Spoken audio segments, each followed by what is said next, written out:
স্বপ্ন নাকি কোনো পুরনো পাপের ছায়া? দুই বোন আর মা ট্রেনে করে যাচ্ছিল। হঠাৎ দেখা হয় প্রতিবেশী এক পিসির সঙ্গে। তারপর অদ্ভুত এক বাড়ি, সেখানে আলো জ্বলে, অথচ নিভিয়ে যাওয়া হয়েছিল। এক বৃদ্ধ লোক, যার ঠান্ডা ছোঁয়া মনে করিয়ে দেয় মৃত্যুকে। কি ছিল সত্যি, আর কে ফিরছিল সেই বাড়িতে? আজই শুনুন স্বপ্ন.সত্যি চ্যানেলের নতুন গল্প, ফিরে গিয়ে কে ফিরল। স্বপ্ন কেউ দেখে ঘুমিয়ে, কেউ দেখে জেগে। ঘুমিয়ে দেখা স্বপ্ন আমাদের নিয়ে যায় এক ভিন্ন জগতে, আর জেগে থাকা স্বপ্ন তা আমাদের নিয়ে যায় সফলতার পথে।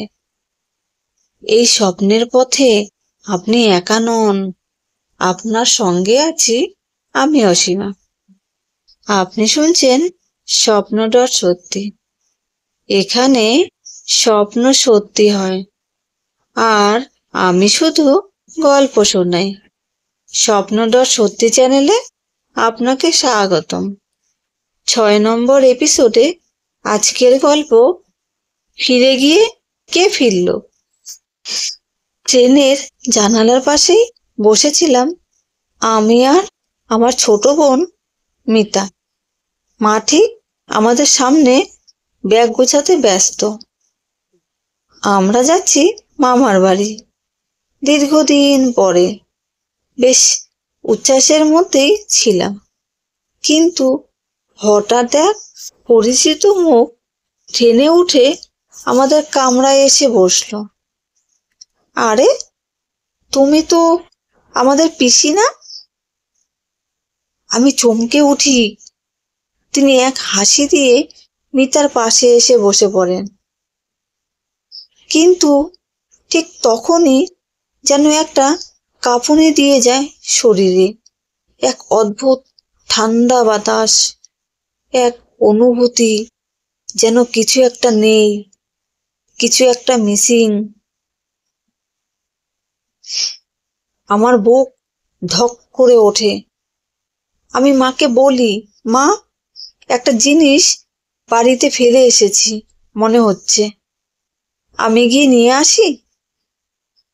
মা শুরুতে মানা করলেও শেষে বললেন, তাহলে মিতাকেও নিয়ে যা, একা ছেড়ে যেতে পারবো না। আমি আর মিতা ট্রেন থেকে নেমে একটা রিক্সা নিয়ে বাড়ি ফিরি। আমাদের বাড়ি তালা বন্ধ, আর যাওয়ার সময় সব আলো নিভিয়ে গিয়েছিলাম। কিন্তু সামনে দাঁড়িয়ে দেখি বাড়ির বারান্দায় আলো জ্বলছে। কে থাকতে পারে? এক মুহূর্তের জন্য মাথায় চিন্তার ঝড় বয়ে যায়।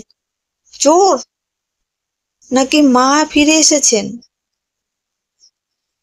কিন্তু বাড়ির সামনে এসে দেখি বারান্দায় টব উল্টে আছে, সাইকেল বাইরে ছড়ানো, ঘরের জামাকাপড়, বইপত্র সব যেন এলোমেলো।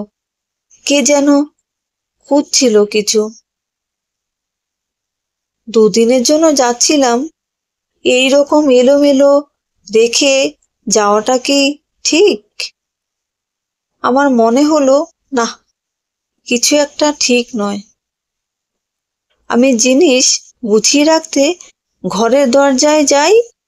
দরজা বন্ধ, কিন্তু তার ঠিক সামনেই একজন বয়স্ক লোক শুয়ে আছে, মাথার কাছে একটা লাঠি, আর মুখে যেন অদ্ভুত প্রশান্তি। আমি কাছে যেতেই হিমেল ঠান্ডা একটা হাওয়া আমাকে ছুঁয়ে যায়। আমি যেমনটা ট্রেনে পিসির পাশে বসার সময় হয়েছিল, মনে হচ্ছিল এখানে থাকা উচিত নয়। আমি বলি মিতাকে, চল পালাই, কিছু ঠিক নেই এখানে।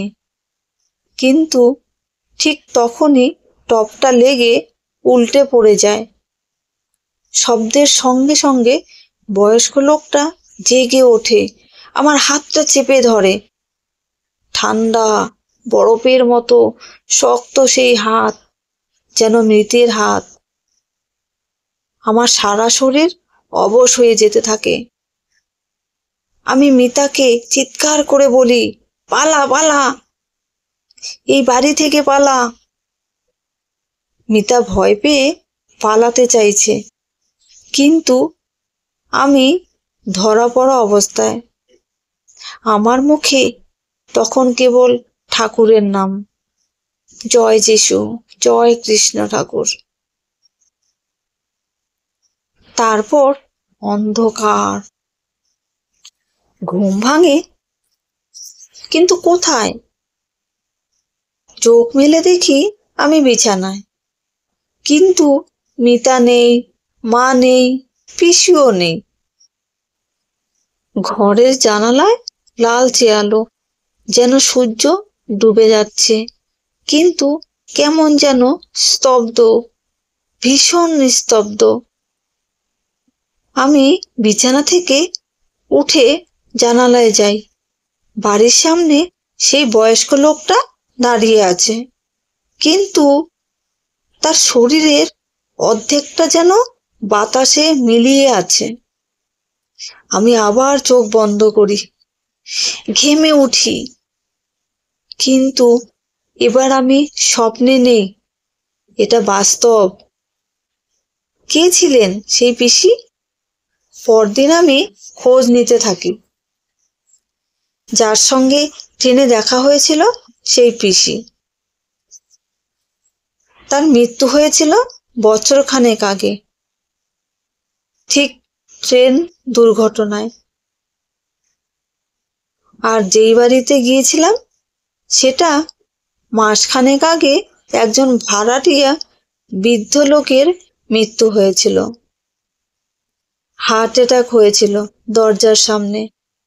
আর সেই মৃতদেহ উদ্ধার করতে গিয়ে লোকজন বলছিল 2 মেয়ে এসেছিল, একা একা পালিয়ে গিয়েছিল ছোট মেয়ে। বড় মেয়ে কোথায় গেছে কেউ জানে না।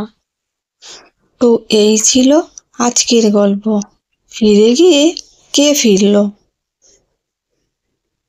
গল্পটা যদি আপনার মনে লেগে থাকে তাহলে একটা লাইক দিন, আর কমেন্টে জানান কেমন লাগলো। আর হ্যাঁ, স্বপ্ন.সত্যি চ্যানেলটা সাবস্ক্রাইব করতে ভুলবেন না। এটা আমাদের গল্পের ঘর। আমি অসীমা ফিরে আসব নতুন একটি গল্প নিয়ে, নতুন একটি এপিসোডে। ততক্ষণ চোখ বন্ধ রাখুন, কারণ এখানে স্বপ্ন সত্যি হয়। আমি শুধু গল্প শোনাই। আরেকটা কথা, আপনি ও আপনার পরিবারের সবাই ভালো থাকবেন, সুস্থ থাকবেন। শুভরাত্রি।